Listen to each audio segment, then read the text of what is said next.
बीच में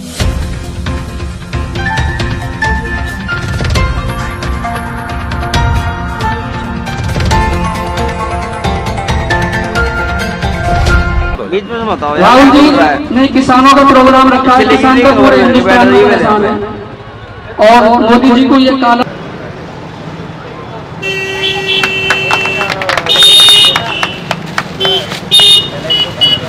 राहुल भाई ने जो मेहनत की है उसके लिए राहुल भाई का भी स्वागत बनता है। सुमेश गुप्ता जी का स्वागत राहुल गर्ग भाई करेंगे।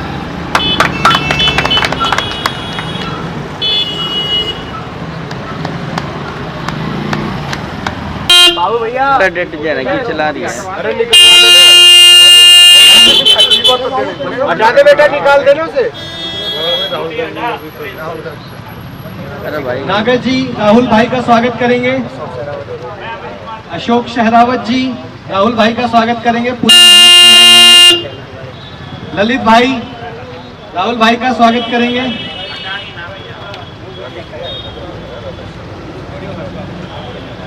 कि आज जो ये प्रोग्राम रखा गया था ये आने वाले उपचुनाव के लिए था। आने वाले उपचुनाव के संबंध देखिए, हम पॉलिटिकल पार्टी से हैं। चुनाव से संबंध तो कांग्रेस का हमेशा ना रह के सेवा भावना से काम ज़्यादा करती है जी। और जो ये 3 काले कानून किसानों के विरोध में लेकर आए, इसके खिलाफ हम हर वार्ड के अंदर एक कैंपेन चला रहे हैं। ये उसका एक हिस्सा था जी।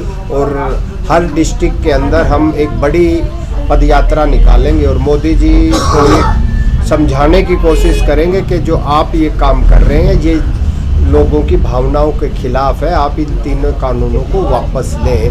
उसके संदर्भ में हमारे महबूब नेता श्री राहुल गांधी जी ने हर प्रदेश के अंदर ये आदेश दिया है कि इन 3 कानून के बारे में लोगों को बताएं, आप लोगों को जागरूक करें। उसी के तहत ये एक जन जागरण अभियान हमारा जी। अगर मैं बात करूं, क्या आपको क्या लगता है आपके हिसाब से कि किसान आंदोलन के अंदर जो आपस में ही फूट डल रही है? नहीं, देखो आंदोलन एक, अगर आप पॉलिटिकल पार्टी हो तो विचार अलग अलग हो तो आप कह सकते हो उनमें आपस में फूट है। अगर कोई प्रदर्शन हो, 2 नेता आगे पीछे चल रहे हैं तो आप कह सकते हो उसमें फूट है। जन आंदोलन तो एक भावना है, उसके खिलाफ लोग जागरूक हो गए, उसके खिलाफ अवेयर होकर एक लड़ाई लड़ने चले गए। उसमें हर व्यक्ति का अलग अलग मत हो सकता है, वही तो आंदोलन है। जैसे सुभाष चंद्र बोस गरम दल लेके चले थे, गांधी जी नरम दल लेके चले थे, लेकिन भावना सबकी एक ही है कि ये जो कानून है ये वापस हो, 3 कानून वापस हो। ये हो सकता है कि कोई थोड़ा हाउगर हो, किसी की भाषा कैसी हो, किसी की भाषा कुछ हो, भाव सबका एक है कि 3 कानून वापस होने चाहिए। जी।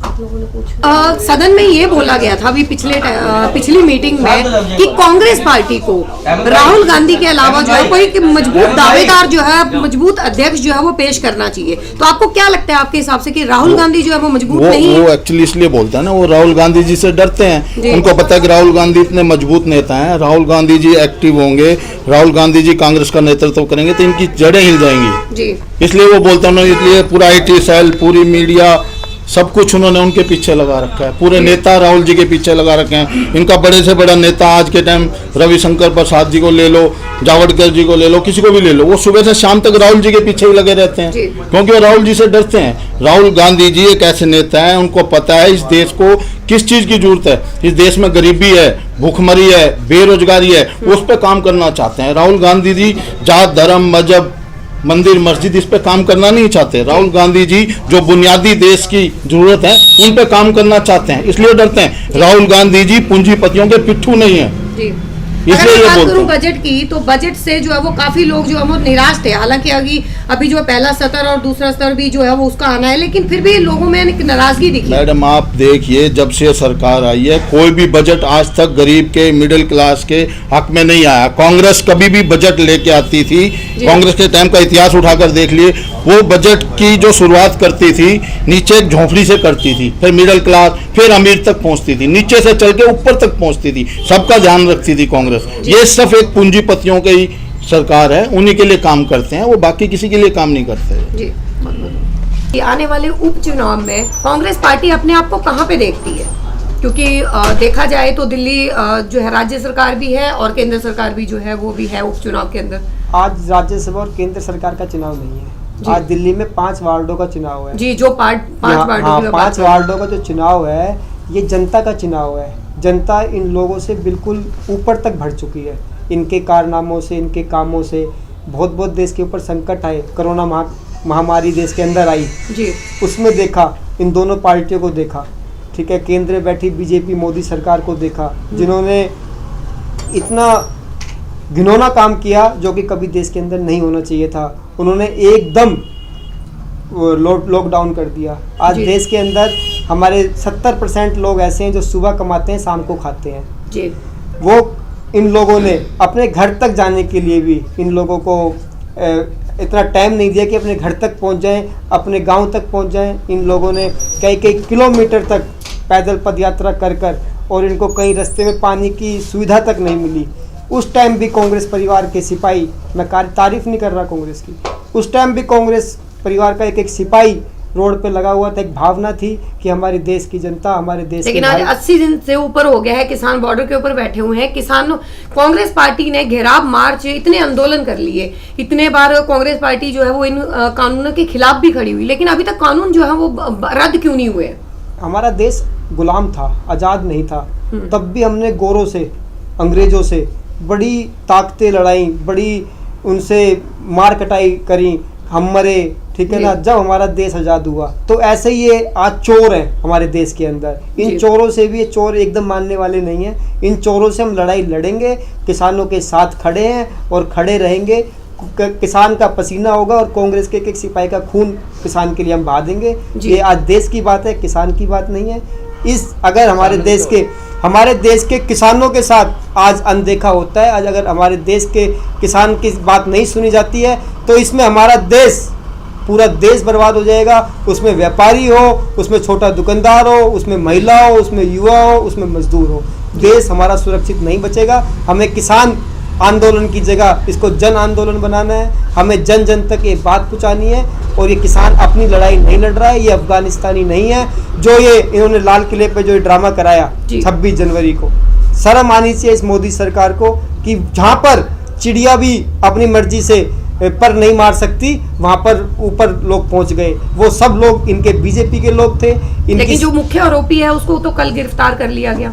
मैडम, मुख्य आरोपी जो है, आप सीबीआई ने, सबने इनको बता दिया है, उन आरोपियों तक तो ये पहुँच ही नहीं रहे हैं। ये तो सिर्फ और सिर्फ जो एक्स्ट्रा लोग भी 2-4% मैडम पहुँच जाते हैं, ठीक है। आपके मैं चैनल के माध्यम से बताना चाहता हूँ कि 2-4% लोग एक्स्ट्रा ही पहुँच जाते हैं, पर 95% इनके ही लोग थे, इनका ही कराया हुआ काम था। आप उस जगह पर बिना प्रशासन की मर्जी से आप वहाँ तक नहीं पहुँच सकते हो, आप झंडा नहीं हटा सकते हो। ये सिर्फ और सिर्फ किसानों का अपमान कर रहे हैं, देश का अपमान कर रहे हैं। और हिंदू मुस्लिम की बात जो कर रहे हैं, देश को बंटवाने का काम ना करें। देश जो है समझ चुका है और देश बहुत पीछे भी चला गया है। आज किसी भी चीज़ में लो, व्यापार में लो, महंगाई में लो, आज देश बिल्कुल बर्बाद के कंगार पे है। आज लोग बाग 5-5 हज़ार से मजबूर हैं। तो इसकी देन सिर्फ और सिर्फ मोदी सरकार और दिल्ली में बैठा है निकम्मा जो अपने आप को बेटा बताता है, अरविंद केजरीवाल है। जी, अगर मैं अरविंद केजरीवाल की बात करूं तो अरविंद केजरीवाल ने जगह जगह भी बैनर लगवा रखे हैं कि एमसीडी को फेल करने में बीजेपी नाकाम रही है, वो फेल रही है। अब केजरीवाल सरकार आएगी एमसीडी में तो जो है यहाँ पे एमसीडी की तरक्की होगी, क्या लगता है? ये दोनों के दोनों एक ही हैं। ये बीजेपी बी पार्टी है, आम आदमी पार्टी। ये इनका आरएसएस वालों के ये चेले हैं, चमचे हैं उनके, उन्हीं से चल रहे हैं ये। और ये होल्डिंग पोस्टरों की राजनीति करते हैं। तो कांग्रेस अपने आप को कैसे अलग मानती है फिर? कांग्रेस ने हमेशा काम किया, हमने कभी भी होल्डिंग पोस्टर की राजनीति नहीं करी, कभी भी हमने ये एडवर्टाइजमेंट नहीं करा। ये फ्लाईओवर हमने बनाए, ये हॉस्पिटल हमने बनाए, ये डिस्पेंसरी हमने बनाई, ये योजना हम लेके आए और उसी का भुगतान आज हम लोगों को करना पड़ रहा है। ठीक है, हम लोग ने हमेशा काम किया है और काम करेंगे। ठीक है, हम काम पर विश्वास करते हैं, इन पोस्टर होल्डिंग पर विश्वास नहीं करते। और कांग्रेस परिवार के लोग हैं हम। और हमारी दिल्ली के अंदर 5 वार्डों में दिल्ली में चुनाव है। मैं आपके चैनल के माध्यम से अपने दिल्ली वासियों से अपील करना चाहता हूँ, जिस वार्ड में जिसका रिश्तेदार, पारिवारिक संबंध जिसका कोई हो, तो वो वहाँ पर कांग्रेस की वोट के लिए अपील करें। ये मैं आप सभी से चैनल से के द्वारा एक मैसेज देना चाहता हूँ। जय हिंद, जय भारत, जय कांग्रेस।